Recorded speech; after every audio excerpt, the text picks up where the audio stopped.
Hello everyone, welcome to my channel. आज का हमारा वीडियो हमारी रामेश्वर सीरीज पे ही है। रामेश्वर मंदिर से धनुषकोडी जाने के लिए पंबम ब्रिज होते हुए जाना पड़ता है। पंबम ब्रिज के दोनों तरफ समुद्र है। पंबम ब्रिज में एक रेलवे पुल है जो मुख्य भूमि भारत को मंडपम शहर और रामेश्वर को एक दूसरे से जोड़ता है। यह भारत का सबसे पहला समुद्र पुल है। पंबम ब्रिज में मुख्यतः 3 रेलवे ब्रिज है। पहला 2 लाइन का रोड ब्रिज जो कि 1988 में बनाया गया था। दूसरा ब्रिज पंबम रेलवे ब्रिज है जो 1940 में बना गया था, जो आज से करीबन 100 साल पहले बनाया गया था। और तीसरा ब्रिज न्यू पंबम ब्रिज है जिसका कंस्ट्रक्शन अभी चालू है और कुछ समय में बनकर तैयार हो जाएगा। ऊपर जो आप देख रहे हैं वो 2 लाइन का रोड ब्रिज है जहां से रेलगाड़ी पास हो रही है, जो हमने आपको दिखाने की कोशिश की है। और ये पंबम ब्रिज है। पंबम ब्रिज की दोनों तरफ समुद्र है और वो समुद्र से घिरा हुआ है। ये तीनों ब्रिज इंडिया को रामेश्वर से मेनलैंड से कनेक्ट करते हैं। पंबम रेलवे ब्रिज इंडिया का सबसे पहला सी ब्रिज है जो कि समुद्र के बीचों बीच बनाया गया था।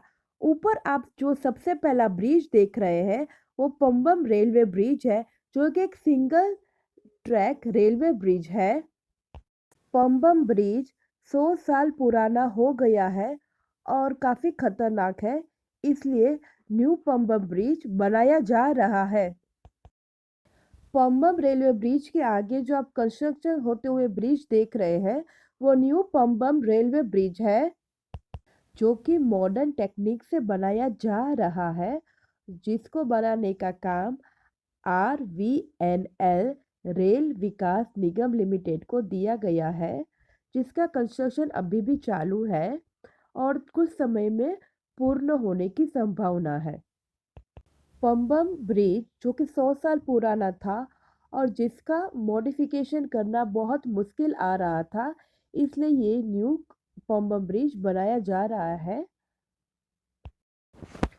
पंबा ब्रिज से होते हुए हम धनुषकोडी की ओर निकले थे। धनुषकोडी को लास्ट लैंड ऑफ इंडिया कहा जाता है।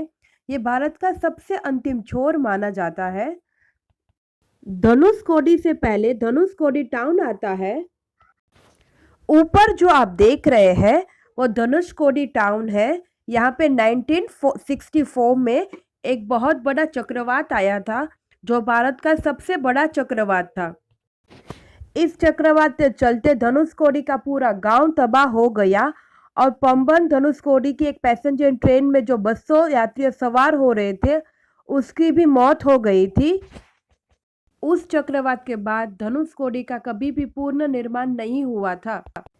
चक्रवात से पहले यहाँ पे रेलवे स्टेशन था, कस्टम ऑफिस था, पोस्टल एंड टेलीग्राम ऑफिस था, 2 मेडिकल इंस्टीट्यूट थी, एक रेलवे हॉस्पिटल था, पंचायत यूनियन डिस्पेंसरी था, upper primary school and post office था। ऐसी कई सारी चीज़ें यहाँ पे थी, पर तबाह के बाद इसकी तबाही भरे दृश्य ही अब तक देखने को मिल सकते हैं, क्योंकि ये गांव का कभी भी पूर्ण निर्माण हुआ ही नहीं। तो शाम के बाद और सुबह से पहले धनुषकोडी जाने के लिए निषेध माना जाता है, तो आप इस बात का ध्यान रखें कि शाम के बाद और सुबह से पहले आप धनुषकोडी ना जाइए। धनुषकोडी इंडिया का सबसे अंतिम छोर है, इसलिए यहाँ पे इंडिया का स्टैच्यू सिंबल भी बनाया गया है। धनुषकोडी गांव से होते हुए हम धनुषकोडी की ओर निकले थे। अगर आप धनुषकोडी पहुंच गए हैं तो आपके मोबाइल में वेलकम टू श्रीलंका ऐसा मैसेज आएगा, क्योंकि यहाँ से श्रीलंका 7 किलोमीटर की दूरी पे ही है। तो जैसे हम धनुषकोडी पे पहुंचे थे तो हमारे मोबाइल में वेलकम टू श्रीलंका ऐसा मैसेज आया था। रावण के साथ युद्ध के दरमियान प्रभु श्री राम ने यहाँ पे राम सेतु बनवाया था। बाद में जब वो युद्ध जीत गए थे तो कुछ विभीषण जी के विनंती पर राम भगवान ने धनुष बाण से राम सेतु का तोड़ दिया था, पर यहाँ पे राम सेतु बनवाया था। धनुषकोडी के चारों तरफ सिर्फ समुद्र ही समुद्र है और यहाँ पे आप कुछ दूरी तक ही अंदर जा सकते हैं। बाद में वहाँ पे जो भी सिक्योरिटी रहते हैं वो मना करते हैं, क्योंकि ये समुद्र बहुत डेंजरस माना जाता है, तो थोड़ा भी आगे जाने के लिए वो मना करते हैं। थोड़ी दूरी पर आप आराम से एंजॉय कर सकते हैं, खेल सकते हैं, पानी से खेल सकते हैं, एंजॉय कर सकते हैं, देख सकते हैं, पर थोड़ी दूरी के बाद वो मना कर देते हैं।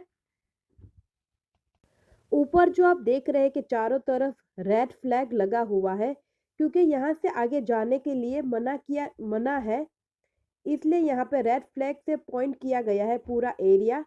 तो भी कोई-कोई लोग चले जाते हैं, फिर वहाँ पे जो सिक्योरिटी गार्ड है, वो उसको मना करते हैं और फिर वो फिर से पीछे चले जाते हैं।